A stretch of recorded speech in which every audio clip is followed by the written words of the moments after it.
केदार को तो यहाँ आ गया, यहाँ उनने विश्राम करा को देखा और यहाँ से निकल गया सुबह सुबह। मिनिमम 12 को चलता, मैंने 12-13-36।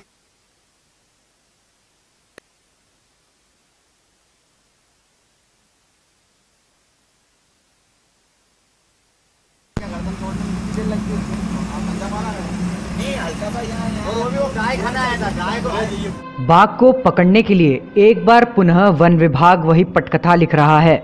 कभी नागदा की पहाड़ी और केदार खो तो कभी बालोदा के निकट का वन केंद्र बिंदु होता है। परंतु अब उसी बाघ ने राजोदा बाईपास पार कर नगर की सीमा में दस्तक दे दी है।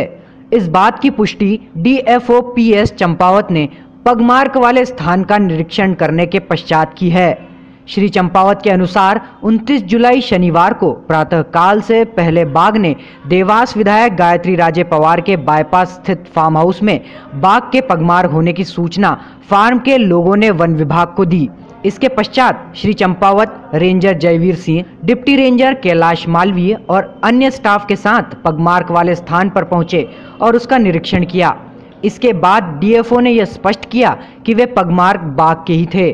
साथ ही श्री चंपावत ने कहा कि बाघ आज प्रातः काल से पहले इस क्षेत्र में आया है, क्योंकि उसके पगमार्क ताजा हैं, जो कि कुछ घंटे पहले के ही दिखाई दे रहे हैं।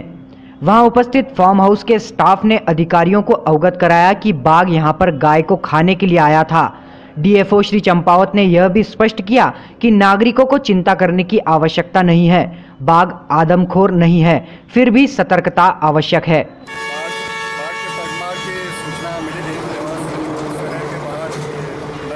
जगह है, 12 साल का फार्म हाउस है जी। उसमें पगमार्क मिला, स्टाफ आया, मैं उसको चेक करने आया था, देखना आया जी।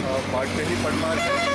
बाघ उधर केदारपुर की तरफ से आया है जी। और उसी पगमार्क को फॉलो करते हुए हम हाईवे तक आए और हाईवे को उसने क्रॉस सुबह के आज देर रात जल्दी सुबह की मतलब कुछ घंटों पहले की है, जल्दी सुबह हो सकता है सुबह 4। बाघ के पद चिन्ह जहां जहां दिखाई दे रहे हैं, वन विभाग का दल उसके पीछे पीछे चल रहा है, परंतु परिणाम वही ढाक के 3 पात ही हैं।